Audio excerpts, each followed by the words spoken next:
Okay, so let's picture this. It's May 24th, 2025.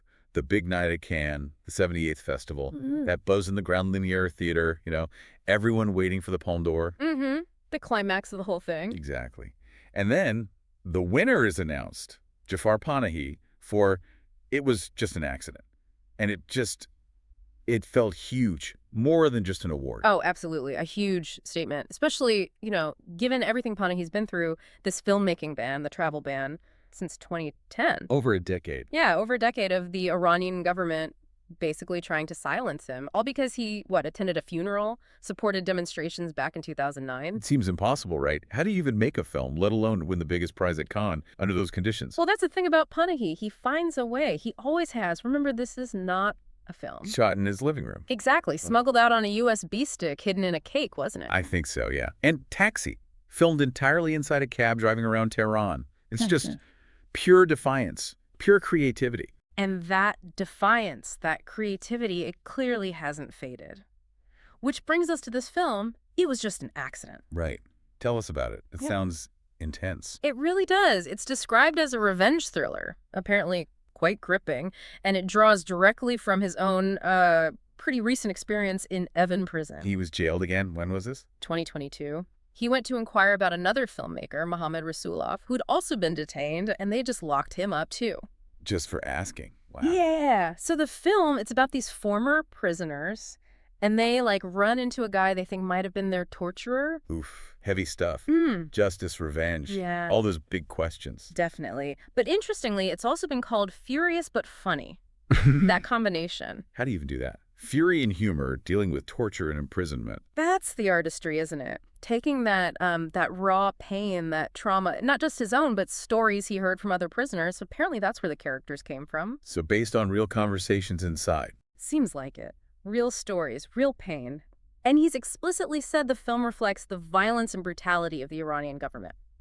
He wanted to turn that personal trauma into something universal, a call for freedom. And it clearly hit hard at Cannes, the premiere on May 20th. Huge standing ovation, right? Thunderous, apparently, lasted quite a while. And Panahi himself, when he won. I read he was just cool, composed, sunglasses on, a little smile. Like he knew. Yeah, not shocked, more like vindicated. A sense of earned recognition, perhaps. Speaks volumes about his character, I think. It really does. Especially against the slightly chaotic backdrop of the festival's end.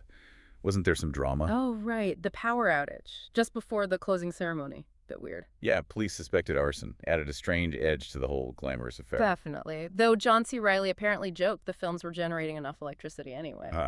Trust him. But the jury, led by Juliette Binoche, serious players there. Halle Berry, Jeremy Strong. A strong jury. And their decision for Panahi, it sends a clear message about the film's impact. No question. Though it wasn't the only filmmaking waves, obviously. No, absolutely not. You had Joachim Trier winning the Grand Prix for sentimental value. That's always a big one. Right. And Kleber Mendonça Filho, Best Director for The Secret Agent. And Best Actor for Wagner Moura in the same film. Double win there. Plus that tie for the jury prize, Seurat and Sound of Falling. Shows a real breadth of filmmaking being celebrated, doesn't it? And some big actors making directing debuts, too, I saw. Scarlett Johansson, Kristen Stewart. Yeah, in Uncertain Regard. Harris Dickinson, too. Always interesting to see actors stepping behind the camera. Plus all the usual big names on the red carpet. J-Law, Elle Fanning, Tom Cruise was there. Ari Aster had his new film, Eddington. So a packed festival. But Panahi's win really stands out. And you have to mention Neon, the distributor. Oh, definitely. Their Cannes streak is just unbelievable. Is it 6 Palmes in a row now? 6. Since Parasite in 2019. It's uncanny. I just know how to pick them. They really do. Films that matter, films that spark conversation. It's more than luck. It's clearly a strategy, an eye for quality and impact. And they picked up Panahi's film just before it won. Yeah. Right? Smart move. Very smart. So we can hopefully expect a North American release probably later in 2025? That's the plan, apparently, which is fantastic news. It brings us back, though, to Panahi himself. The bravery. It's staggering, really. Still under the ban, still risking arrest. He chose to stay in Tehran, while Rasulov went into exile in Germany. Different choices, both understandable. And his message, after winning, saying he'd return to Iran no matter what, telling Iranians to unite, that nobody should tell them what to wear or do, That's incredibly bold. Incredibly bold. It's a direct challenge. And Juliette Binoche, the jury president, she described the film perfectly, I thought. Called it a force that transforms darkness into forgiveness, hope, and new life. That captures it beautifully. So the award isn't just an award, it's resistance. Exactly. A blow against censorship. Proof that art can, push back against oppression. The irony is just. Wow. The regime tries to silence him, and instead, he ends up getting the loudest possible platform on the world stage. It completely backfired on them, didn't it? Now the whole world is talking about censorship in Iran because of this film, because of his courage. And it highlights why places like Cannes are still so important. They offer that platform. They do. It's not just about the glitz. It's a vital space for voices that might otherwise be suppressed, for difficult films, challenging ideas. Like Joachim Trier said, Cannes cherishes that big cinematic image, that space for contemplation and empathy. Which we need more of, maybe now more than ever, with everything so fast and fleeting online. Absolutely. A space to actually sit with something complex. So looking ahead for Panahi, Mm-hmm. he goes back to Tehran. What happens now?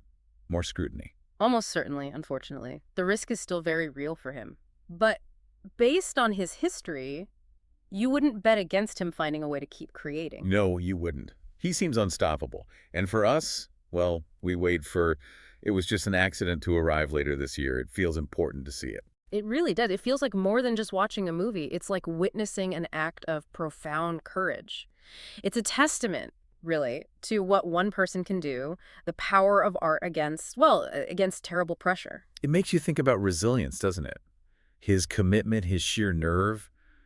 It's kind of inspiring, actually. Like, what obstacles are we letting stop us? That's a good way to put it. His struggle is extreme, obviously, but that core idea, pursuing your passion, your truth, despite the difficulties, that resonates. So, yeah. Keep an eye out for Jafar Panahi's films, especially It Was Just an Accident. It sounds like a story that needs to be seen and heard. A powerful reminder about freedom, art, and just human spirit. Couldn't agree more. A really extraordinary achievement.